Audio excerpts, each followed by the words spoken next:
Chapter 26. Real Robbers Seize the Box of Gold. About noon the next day the boys arrived at the dead tree. They had come for their tools. Tom was impatient to go to the haunted house. Huck was measurably so, also, but suddenly said, "Looky here, Tom, do you know what day it is?" Tom mentally ran over the days of the week, and then quickly lifted his eyes with a startled look in them. "My! I never once thought of it, Huck." "Well, I didn't either, but all at once it popped onto me that it was Friday. Blame me, a body can't be too careful, Huck.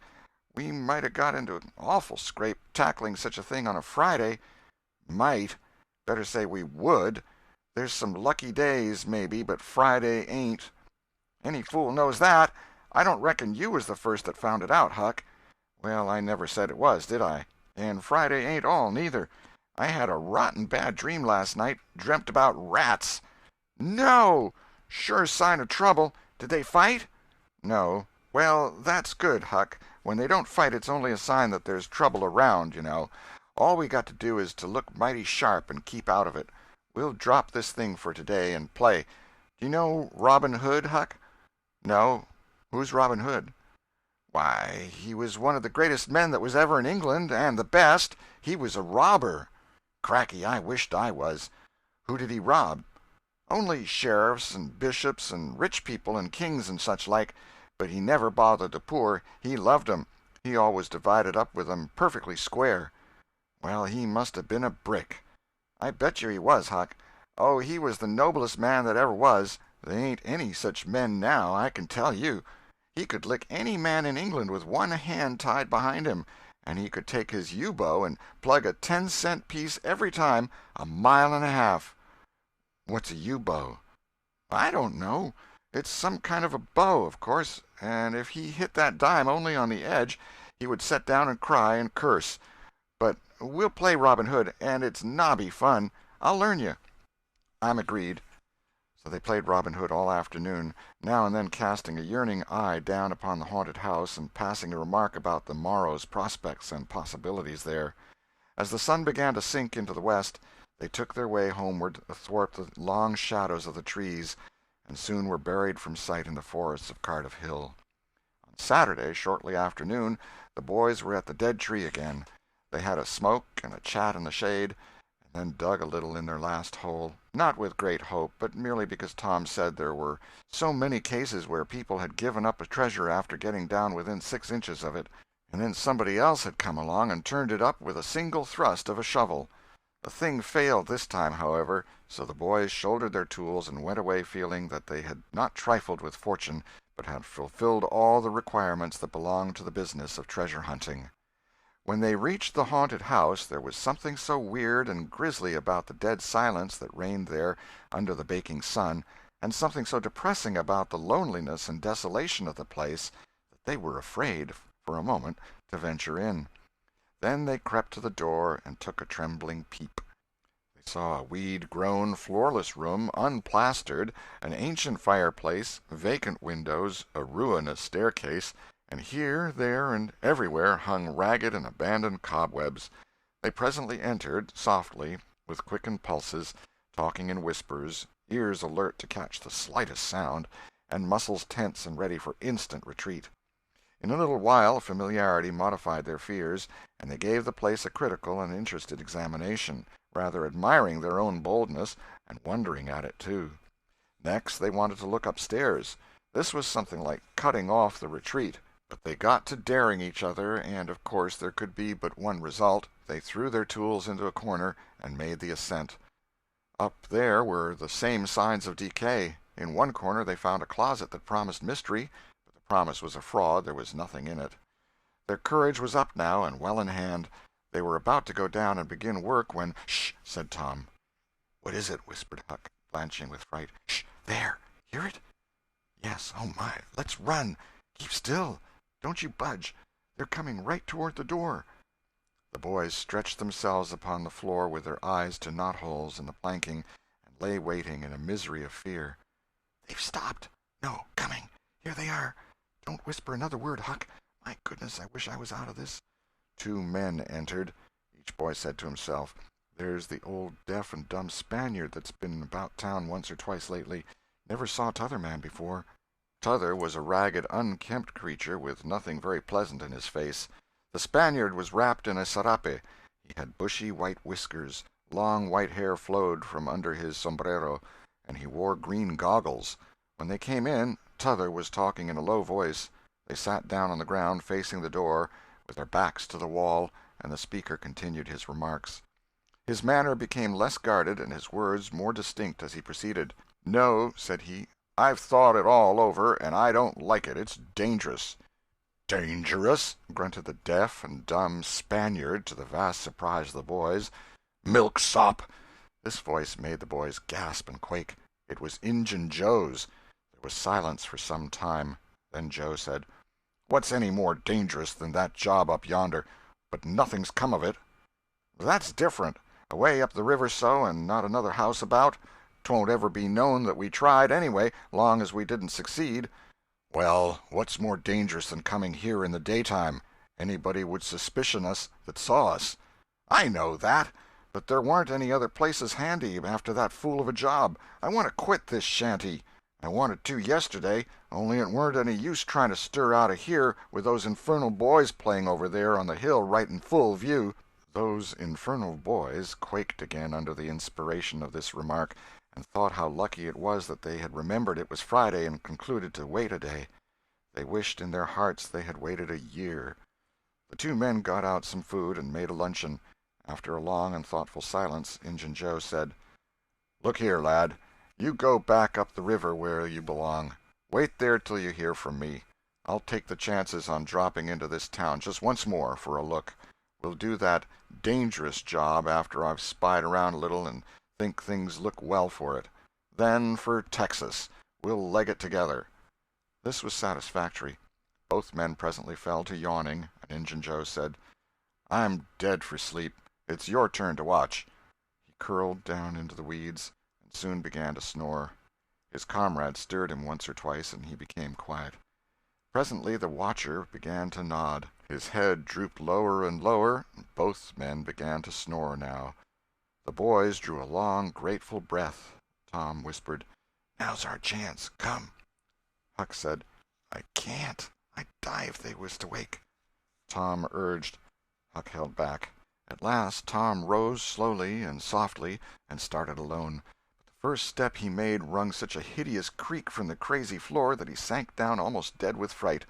He never made a second attempt. The boys lay there counting the dragging moments till it seemed to them that time must be done and eternity growing gray. And then they were grateful to note that at last the sun was setting. Now one snore ceased.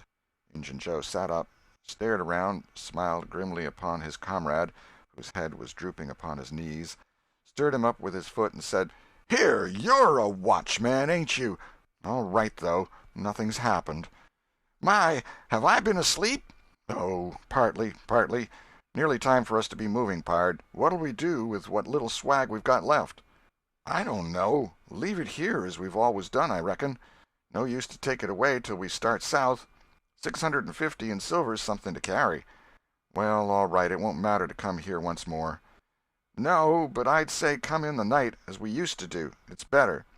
"Yes, but look here, it may be a good while before I get the right chance at that job. Accidents might happen.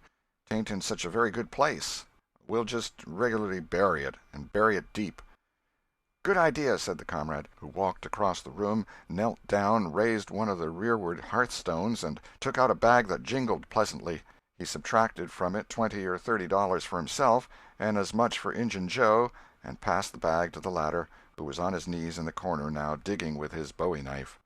The boys forgot all their fears, all their miseries in an instant. With gloating eyes they watched every movement. Luck! The splendor of it was beyond all imagination. $600 was money enough to make half a dozen boys rich. Here was treasure hunting under the happiest auspices. There would not be any bothersome uncertainty as to where to dig. They nudged each other every moment, eloquent nudges and easily understood, for they simply meant, "Oh, but ain't you glad now we're here?" Joe's knife struck upon something. "Hello," he said. "What is it?" said his comrade. "Half-rotten plank. "No, it's a box, I believe. Here, bear a hand and we'll see what it's here for. Never mind, I've broke a hole." He reached his hand in and drew it out. "Man, it's money!" The two men examined the handful of coins. They were gold. The boys above were as excited as themselves, and as delighted.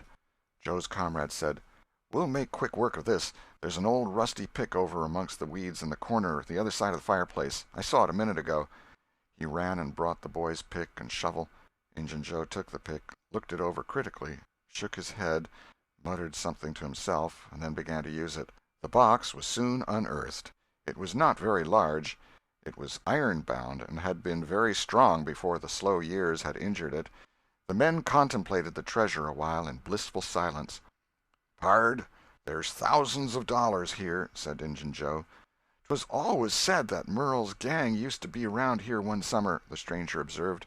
"I know it," said Injun Joe, "and this looks like it, I should say. Now you won't need to do that job." The half-breed frowned. Said he, "You don't know me. Least you don't know all about that thing.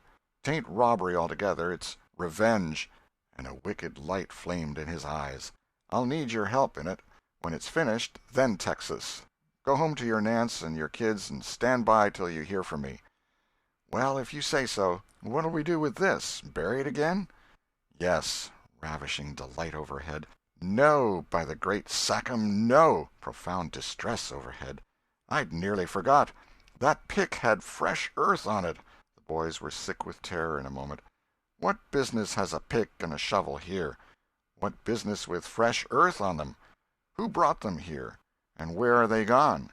Have you heard anybody? Seen anybody?" "What, bury it again and leave them to come and see the ground disturbed?" "Not exactly, not exactly. We'll take it to my den." "Why, of course. Might have thought of that before. You mean number 1? "No, number 2, under the cross. The other place is bad, too common." "All right. It's nearly dark enough to start." Injun Joe got up and went about from window to window, cautiously peeping out. Presently he said, "Who could have brought those tools here? Do you reckon they can be upstairs?" The boys' breath forsook them. Injun Joe put his hand on his knife, halted a moment, undecided, and then turned toward the stairway. The boys thought of the closet, but their strength was gone. The steps came creaking up the stairs. The intolerable distress of the situation woke the stricken resolution of the lads. They were about to spring for the closet when there was a crash of rotten timbers, and Joe landed on the ground amid debris of the ruined stairway. He gathered himself up, cursing, and his comrade said, "Now what's the use of all that? If it's anybody, and they're up there, let 'em stay there. Who cares? If they want to jump down now and get into trouble, who objects? It will be dark in 15 minutes, and then let them follow us if they want to. I'm willing. In my opinion, whoever hove those things in here caught a sight of us and took us for ghosts or devils or something. I'll bet they're running yet."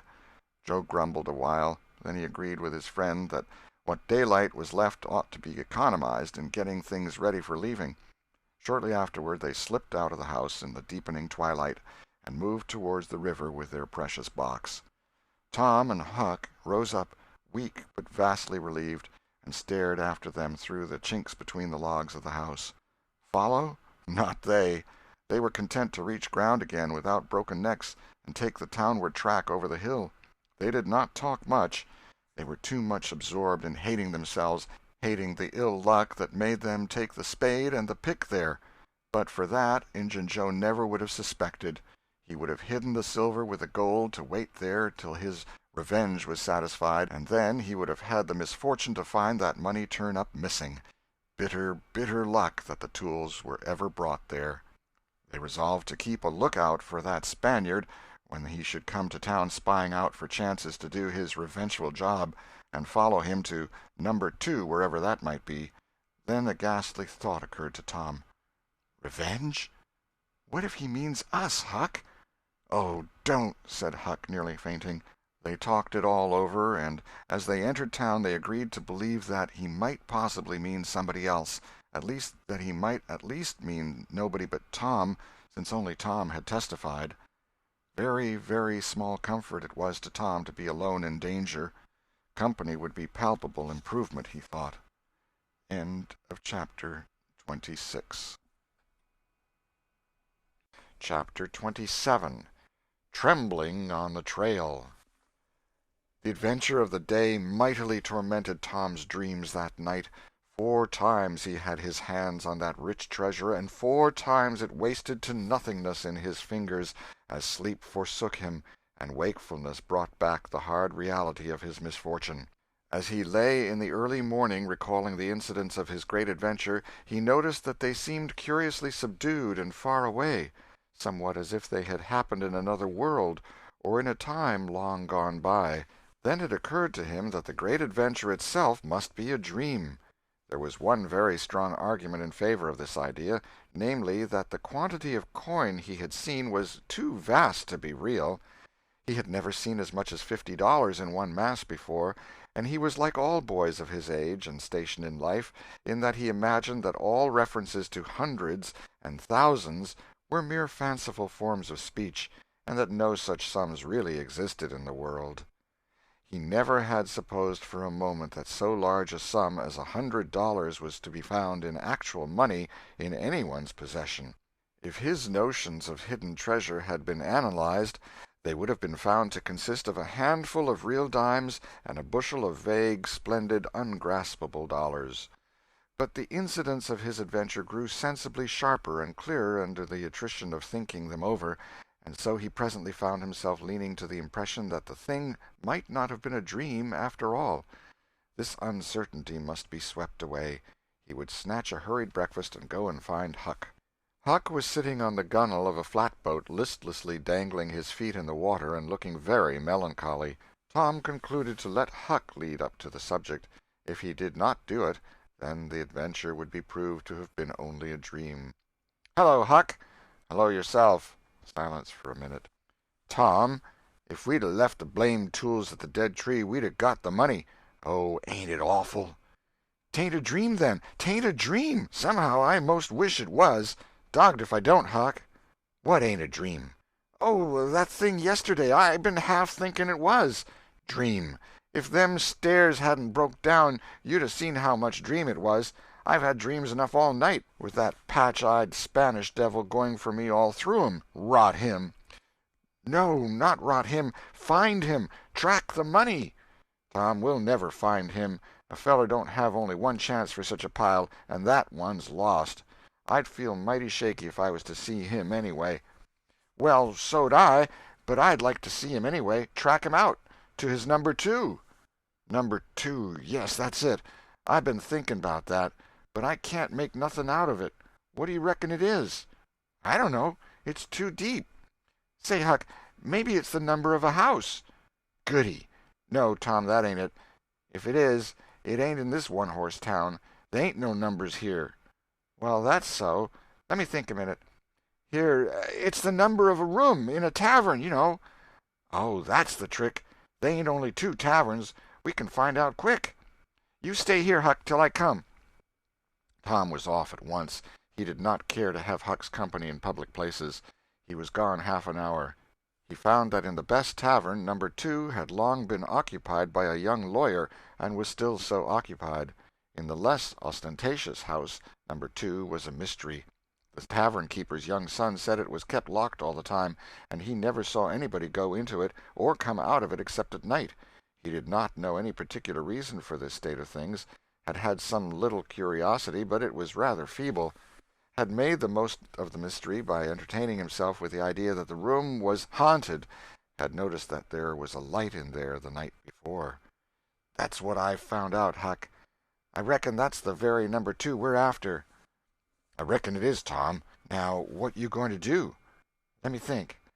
Tom thought a long time. Then he said, "I'll tell you. The back door of that number 2 is the door that comes out into the little close alley between the tavern and the old rattle-trap of a brick store. Now you get hold of all the door-keys you can find, and I'll nip all of Auntie's, and the first dark night we'll go there and try 'em. And mind you, keep a lookout for Injun Joe, because he said he was going to drop into town and spy around once more for a chance to get his revenge. If you see him, you just follow him, and if he don't go to that number 2, that ain't the place." "Lordy, I don't want to follow him by myself." "Why, it'll be night, sure. He mightn't ever see you, and if he did, maybe he'd never think anything." Well, if it's pretty dark, I reckon I'll track him. I don't know. I'll try." "You bet I'll follow him if it's dark, Huck. Why, he might have found out he couldn't get his revenge, and be going right after that money." "It's so, Tom, it's so. I'll foller him. I will, by jingoes." "Now you're talking. Don't you ever weaken, Huck, and I won't." End of chapter 27. Chapter 28. In the Lair of Injun Joe. That night Tom and Huck were ready for their adventure. They hung about the neighborhood of the tavern until after 9, one watching the alley at a distance, and the other the tavern door. Nobody entered the alley or left it. Nobody resembling the Spaniard entered or left the tavern door.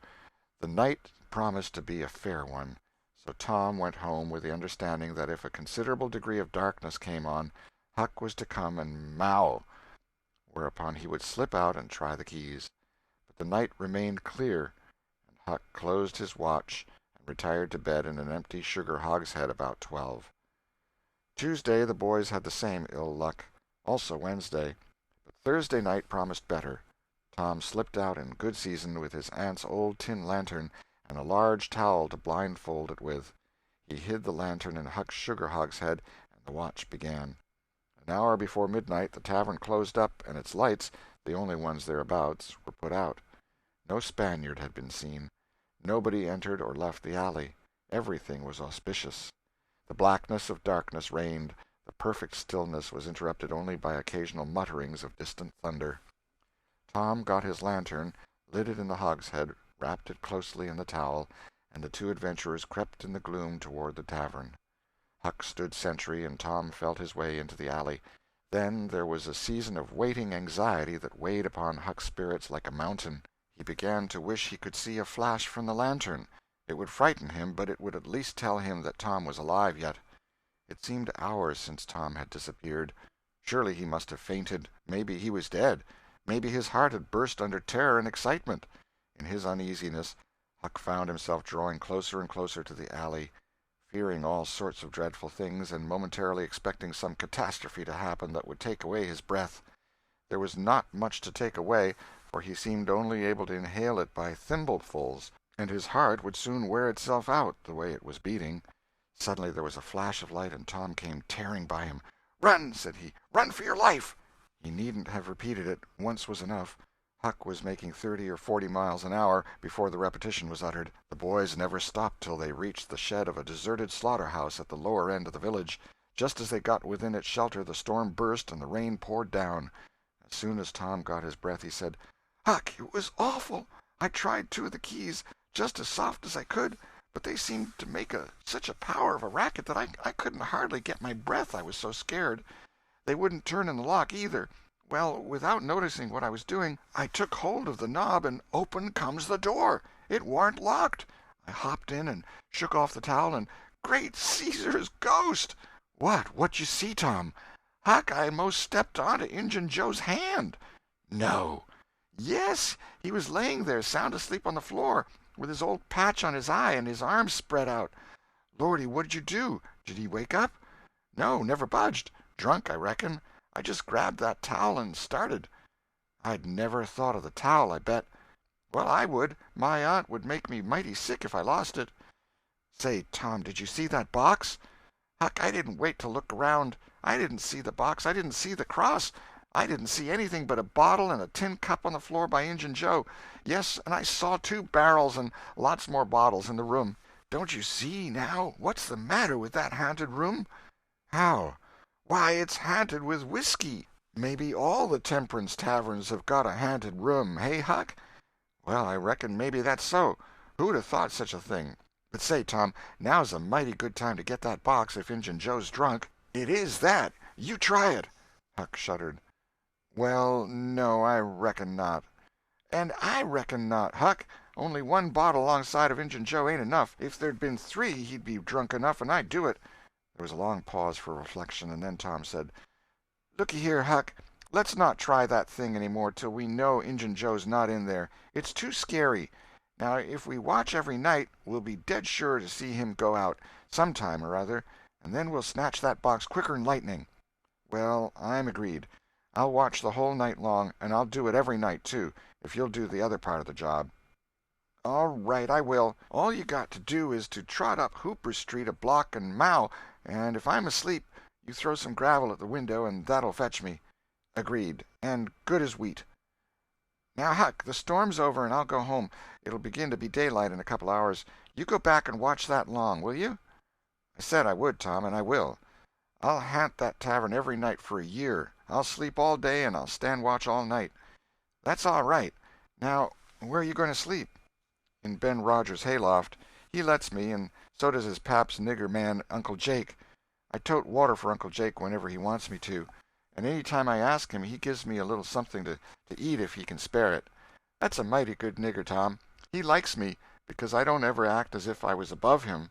Sometimes I set right down and eat with him, but you needn't tell that. A body's got to do things when he's awful hungry he wouldn't want to do as a steady thing. Well, if I don't want you in the daytime I'll let you sleep. I won't come bothering round. Any time you see something's up in the night, just skip right around and mow." End of chapter 28.